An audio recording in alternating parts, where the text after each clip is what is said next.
उज्जैन महाकाल की नगरी, और उसी महाकाल की नगरी में एक शख्स, और उस शख्स की दहशत कुछ ऐसी थी कि उसके एक फोन कॉल से लोगों के पैरों के नीचे से जमीन खिसक जाती थी।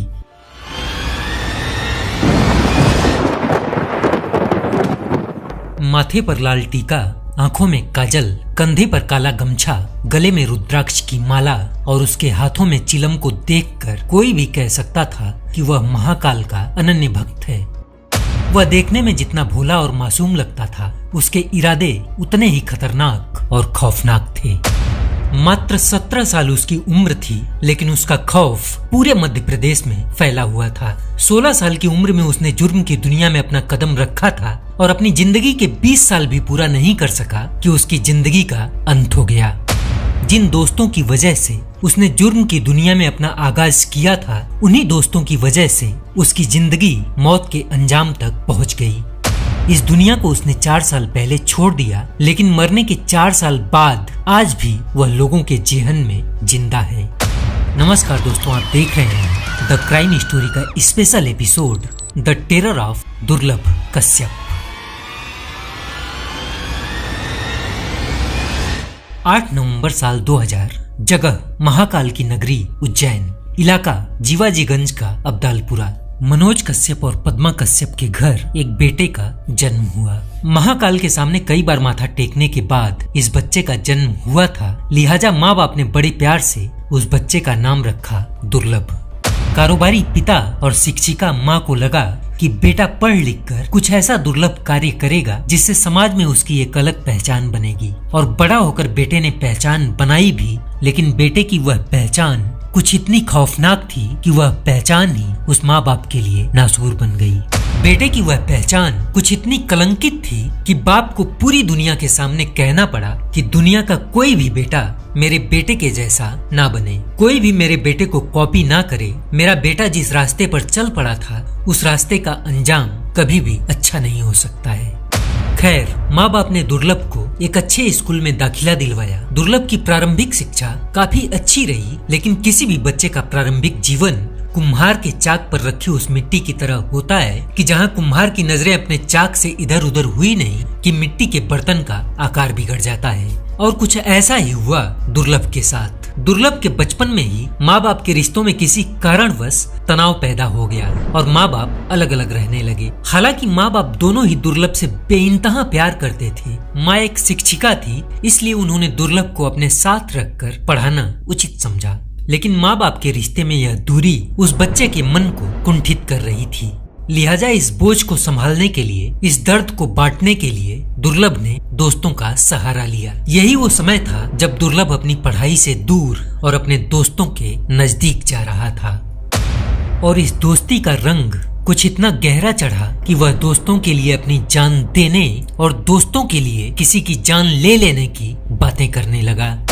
और ठीक ऐसे ही समय में दुर्लभ के स्कूल में एक घटना घटी। एक दिन एक लड़का जो उसका सीनियर होता है, वह दुर्लभ के एक दोस्त को मार पीट रहा था। दुर्लभ उस सीनियर के पास जाता है और जाकर कहता है, भैया आप इसे मत मारो, यह मेरा दोस्त है, आप इसे मारोगे तो अच्छा नहीं होगा। दुर्लभ की यह बातें सुनकर उस सीनियर लड़के ने दुर्लभ के दोस्त को तमाचा मारते हुए कहा, मैं तो इसे मारूंगा, तुम मेरा क्या कर लोगे। उस सीनियर लड़के का इतना कहना था कि एक जोर का तमाचा उसके गाल पर आ पड़ा, और वह सीनियर लड़का कुछ समझ पाता कि उससे पहले 3-4 और तमाचा उसके गाल पर रसीद हो गए।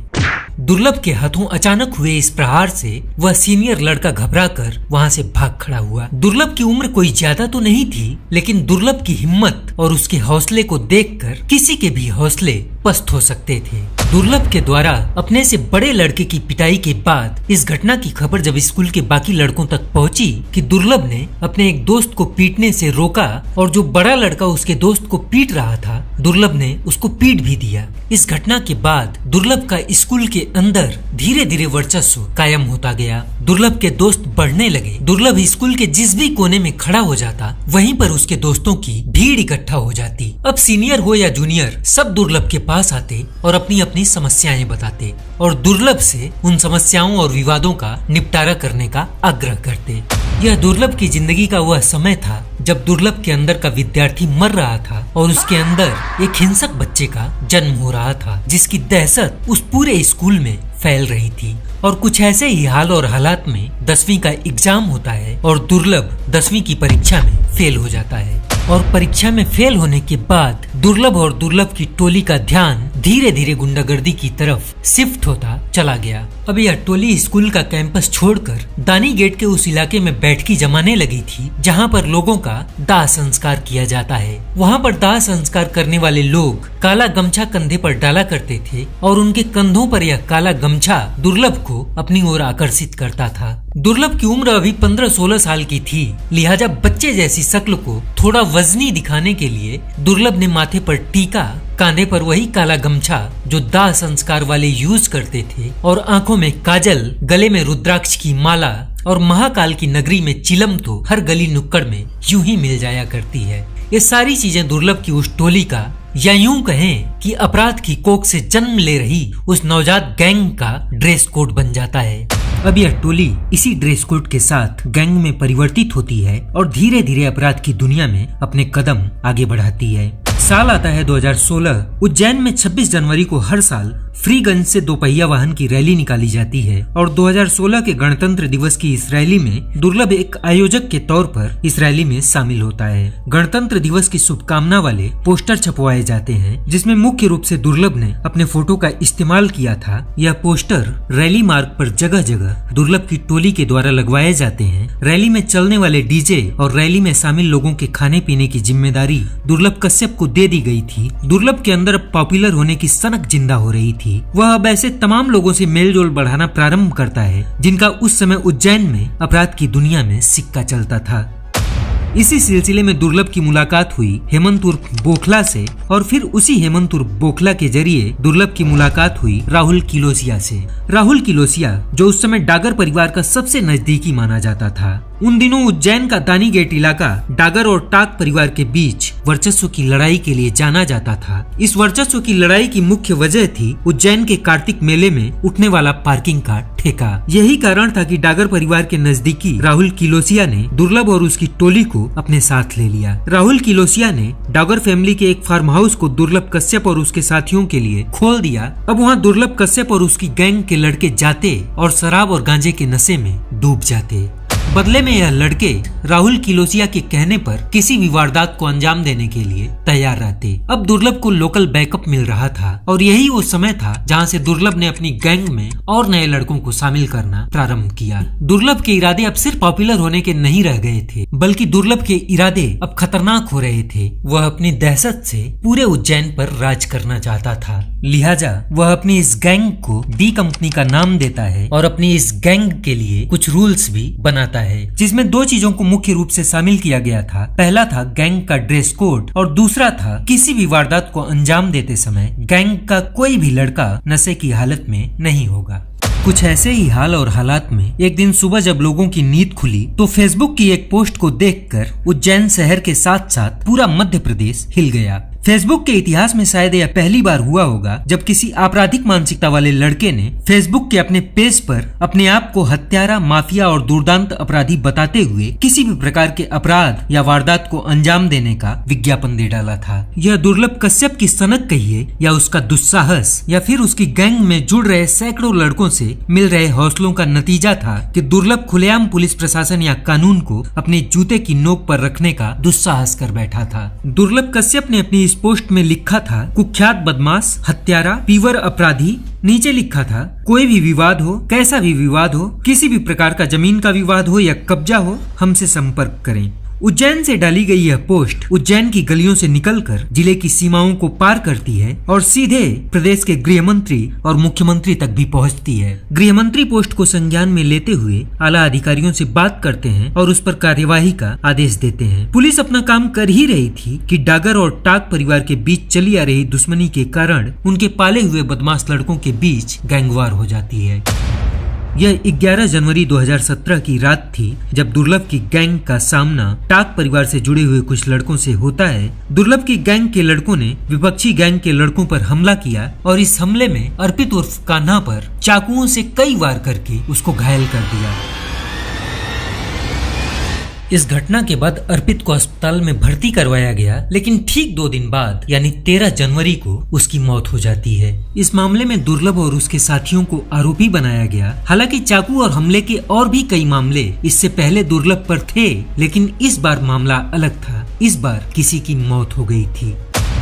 पुलिस की नजरें पहले से ही दुर्लभ कश्यप को ढूंढ रही थी और इस हत्या के बाद तो पुलिस का पूरा फोकस दुर्लभ कश्यप पर आकर ठहर गया। इस हत्या के बाद एसपी सचिन अतुलकर के नेतृत्व में दुर्लभ और उसकी गैंग के सभी साथियों को गिरफ्तार किया जाता है और इस पूरी गैंग को फटे कपड़ों में पूरे शहर में परेड करवाया जाता है। परेड करवाने के बाद प्रेस कॉन्फ्रेंस की जाती है। प्रेस कॉन्फ्रेंस में एक पत्रकार एसपी सचिन अतुलकर से पूछता है कि इसमें दुर्लभ कश्यप कौन है। एसपी सचिन अतुलकर कहते हैं कि वह खुद ही अपना हाथ उठाकर बताएगा कि तभी गिरफ्तार किए गए लड़कों में से एक लड़का अपना हाथ ऊपर करता है और कहता है कि मैं हूँ दुर्लभ कश्यप। दुर्लभ को शुरुआत में जबलपुर की जेल में भेजा गया, लेकिन उस वक्त तक दुर्लभ अभी नाबालिग था और दुर्लभ को बालिग होने में अभी भी कुछ महीनों का टाइम था।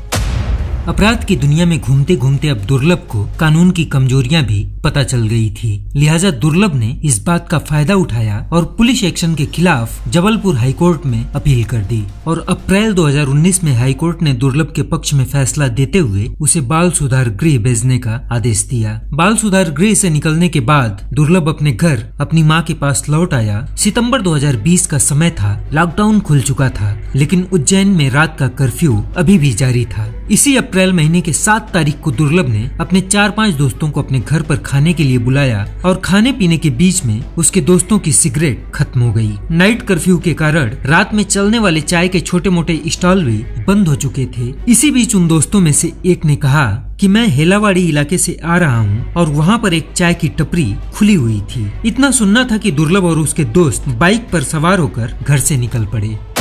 हेलावाड़ी इलाका यह एक मुस्लिम बाहुल्य इलाका था और उस समय इस इलाके में भी एक गैंग सक्रिय हुआ करता था, जिस गैंग का नाम था केकेसी गैंग, मतलब कुत्ता कमीना चीज गैंग। और इस गैंग का लीडर था रमीज खान और यह जो चाय और सिगरेट की दुकान थी वह दुकान इसी केकेसी गैंग के लीडर रमीज खान के भाई अमन उर्फ भूरा की थी। रात के 2 बज चुके थे। दुर्लभ अपने दोस्तों के साथ भूरा के चाय की दुकान पर पहुंचता है। दुर्लभ और उसके दोस्त इस दुकान से सिगरेट लेकर जलाते हैं कि कुछ ही मिनट में 7-8 और लोग इस दुकान पर अचानक आ पहुंचते हैं। यह केकेसी गैंग के लोग थे और दुर्लभ के आने की सूचना शायद चाय वाले अमन उर्फ भूरा द्वारा इन लोगों को फोन पर दी गई थी। जिस तरह से दुर्लभ डागर परिवार से संबंधित था, उसी तरह से यह केकेसी गैंग कहीं न कहीं टाक परिवार से संबंधित था और इसी डागर और टाक परिवार के लड़कों से संबंधित गैंगवार में कुछ ही दिन पहले तो अर्पित उर्फ कान्हा की हत्या की सजा के बाद दुर्लभ जेल और बाल सुधार गृह की सजा काटकर बाहर आया था।